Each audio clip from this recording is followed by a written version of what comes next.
दोस्तों आज मैं वर्ल्ड वॉर 2 की एक ऐसी स्टोरी एक्सप्लेन करने जा रहा हूं जो आपको थोड़ा इमोशनल कर सकती है। तो बिना किसी देर के एक्सप्लेनेशन स्टार्ट करते हैं।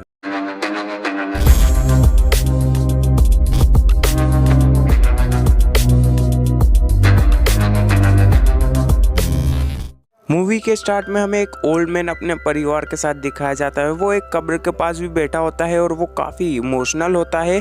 फिर वो अपने समय को याद करने लगता है जब वो एक सोल्जर था, और ये समय होता है वर्ल्ड वॉर 2 का समय, जब जर्मनी पे हिटलर का राज था और ये लड़ाई अमेरिकन और जर्मन्स के बीच थी। 6 जून 1944 की सुबह यूएस आर्मी ओमाहा बीच पर जर्मन्स पे हमला करती है। उन जर्मन्स की फायरिंग पोजीशन इतनी अच्छी थी कि अमेरिकी सेना उन जर्मन्स का कुछ नहीं कर पा रही थी, उल्टा वो अपने सैनिकों को खो रही थी। ये लड़ाई इतनी खतरनाक थी कि कुछ जवान तो बहुत बुरी तरह से घायल हो रहे थे और कुछ के तो हाथ पैर ही अलग हो रहे थे। पर यूएस आर्मी के कैप्टन मिलर टीम को बहुत ही बढ़िया तरीके से लीड करते हैं और वो ओमाहा बीच पर जीत हासिल कर लेते हैं। पर इस जीत में भी यूएस आर्मी के काफी जवान मारे गए थे। उनमें से हमें एक जवान की डेड बॉडी दिखाई जाती है जिसके बैग के पीछे उसका नाम लिखा होता है रायन एस। इधर यूएस वॉर ऑफ डिपार्टमेंट के स्टाफ को पता चलता है कि जेम्स रायन लापता है। साथ में उनको ये भी पता चलता है कि ये लोग 4 भाई थे जिसमें से 3 भाई मारे गए हैं और एक भाई अभी भी लापता है जिसका नाम है जेम्स रायन। उसका परिवार उसे भी ना खोए, इसलिए यूएस आर्मी के चीफ जॉर्ज जेम्स रायन को ढूंढने का ऑर्डर देते हैं। कैप्टन मिलर एक टीम बनाते हैं और जेम्स रायन को ढूंढने के लिए निकल जाते हैं और ये लोग पहुंचते हैं न्यू वेल शहर, जहाँ पर पहले से ही फाइट चल रही होती है। वहाँ पर दूसरी यूएस बटालियन टीम भी मौजूद होती है। धीरे धीरे कैप्टन मिलर की टीम और बाकी सब जर्मन्स के इलाके में घुस रहे होते हैं। आगे बढ़ रही मिलर की टीम पर जर्मन का एक स्नाइपर हमला करता है जिसमें मिलर की टीम का एक जवान मारा जाता है। फिर क्या, मिलर की टीम से भी एक स्नाइपर जर्मन स्नाइपर पर हमला करता है और उसका निशाना ठीक उसकी आंख पे जाके लगता है जिससे वो जर्मन स्नाइपर मारा जाता है। फिर कैप्टन मिलर की टीम में एक दूसरी यूएस बटालियन टीम के कैंप में पहुंचती है। कैप्टन मिलर उस बटालियन टीम के कर्नल से जेम्स रायन के बारे में पूछते हैं। जब जेम्स रायन को बुलाया जाता है और उससे पूछा जाता है कि तुम्हारे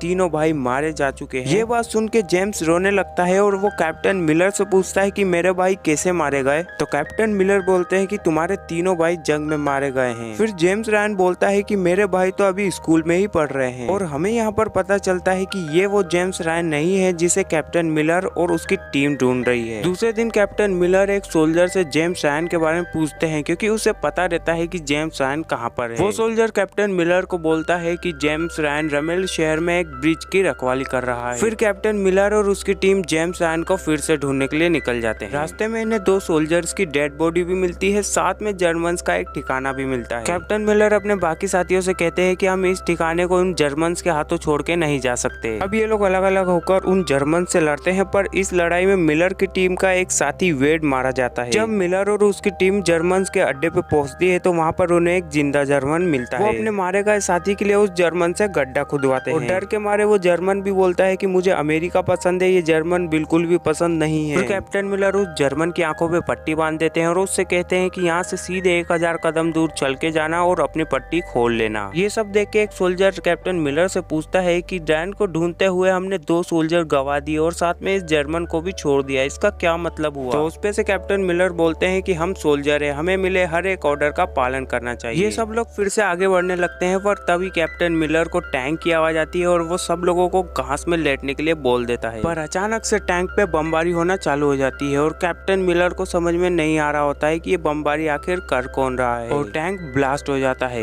और उसके अंदर से जर्मन्स निकल रहे होते हैं जिसे मिलर और उसकी टीम मार देती है। तभी घास में से दूसरी यूएस बटालियन टीम निकलती है और उसमें से एक सोल्जर होता है जेम्स प्राइवेट रायन, जिसे मिलर और उसकी टीम तलाश रही थी। फिर कैप्टन मिलर और बाकी साथी दूसरी बटालियन टीम के साथ उनके बेस पे चले जाते हैं। कैप्टन मिलर जेम्स रायन को उसकी भाइयों के मौत के बारे में बताता है। फिर जेम्स रायन बोलता है कि तुम ये बताने इतनी दूर आए। कैप्टन मिलर रैन को अपने साथ चलने के लिए बोलते हैं, पर रैन मना कर देता है। फिर एक सोल्जर रैन को बोलता है कि तुम्हें ढूंढते हुए हमारे 2 सोल्जर पहले ही मारे जा चुके हैं। रैन फिर भी नहीं मानता और वो अपने साथियों को छोड़ के नहीं जा सकता। रैन कैप्टन मिलर को बोलता है कि जर्मन हमसे ये जगह छीनना चाहते हैं, इसलिए वो हम पे अटैक जरूर करेंगे। ये बात सुन के कैप्टन मिलर और उनकी टीम भी रैन का साथ देने के लिए तैयार हो जाती है। इनके पास बहुत कम हथियार बचे होते हैं, पर कैप्टन मिलर सबको देसी बम बनाना सिखाता है और वो बम अब्दुल लगा भी देते हैं। साथ में कैप्टन मिलर जर्मन्स के खिलाफ लड़ाई करने के लिए प्लान भी बना रहे होते हैं। कैप्टन मिलर जैक्सन के साथ एक और सोल्जर को मशीन गन लेके बेल टावर पे चढ़ने के लिए बोल देते हैं और बाकी सबको भी अपनी अपनी पोजीशन समझा देते हैं। जैक्सन कैप्टन मिलर को जर्मन्स के आने की खबर देता है और सब अपनी अपनी पोजीशन ले लेते हैं। अमेरिकन और जर्मन्स के बीच फाइट होना शुरू हो जाती है। जर्मन्स अपने साथ काफी सारे सोल्जर्स और 2 टैंक्स भी लाए होते हैं। मुकाबले में देखे तो कैप्टन मिलर की टीम जर्मन्स के सामने कुछ भी नहीं है, फिर भी वो बहुत बहादुरी से लड़ते हैं। इधर जैक्सन अपनी स्नाइपर गन से काफी सारे जर्मन्स को मार रहा होता है, पर जर्मन का टैंक उसे देख लेता है और उस पे निशाना लगा के जैक्सन को मार देता है। अमेरिकन अपने बिछाए बॉम्ब ब्लास्ट करना चालू कर देते हैं, जिसमें कैप्टन मिलर पूरी तरह से घायल हो जाते हैं। साथ में उसे गोली भी लग जाती है, इसलिए वो हिलडुल भी नहीं सकता और उसके सामने होता है जर्मन का एक टैंक। वो टैंक मिलर की तरफ बढ़ रहा होता है, पर मिलर भी अपनी पिस्तौल से आखिरी दम तक उसे शूट कर रहा होता है और वो टैंक अचानक से ब्लास्ट हो जाता है। अब आप लोग सोचोगे कि पिस्तौल से वाला कोई टैंक कैसे ब्लास्ट कर सकता है। तो वहाँ पर अमेरिकन के फाइटर प्लेन्स आ जाते हैं और टैंकों पे बॉम्ब गिराना चालू कर देते हैं, जिससे टैंक ब्लास्ट होने लगते हैं। अब आप लोग समझ ही गए होंगे कि टैंक कैसे ब्लास्ट हुआ होगा। इधर बाकी अमेरिकी सेना भी आ जाती है और सारे जर्मन्स को मार गिराती है। इसी के साथ इनकी रमेल शहर में जीत होती है। Captain Miller private James Ryan से बोलते हैं कि तुम जीत गए और private James Ryan captain Miller को देख रहा होता है और फिर से हमें वही ओल्ड मैन दिखाया जाता है। वो ओल्ड मैन और कोई नहीं बल्कि प्राइवेट जेम्स रायन होता है और वो कब्र किसी और की नहीं बल्कि कैप्टन मिलर की देख रहा होता है। साथ में काफी इमोशनल भी होता है और हम देखते हैं कि प्राइवेट जेम्स रायन की शादी भी हो चुकी है, उसके बच्चे भी हो चुके हैं और वो बूढ़ा भी हो चुका है। इसी के साथ मेरा एक्सप्लेनेशन भी यहीं पर ही एंड हो जाता है। आगे भी मैंने आपके लिए बहुत ही बढ़िया चीज प्लान करके रखी है। अगर आपको वो चीज देखना है तो मेरे सब्सक्राइब के लाल कलर के बटन को जरूर दबाना। मिलते हैं मेरी नेक्स्ट वीडियो में। अपना और अपनों का ध्यान रखिए। तब तक के लिए बाय बाय और 1K सब्सक्राइबर जल्द से जल्द करवाओ।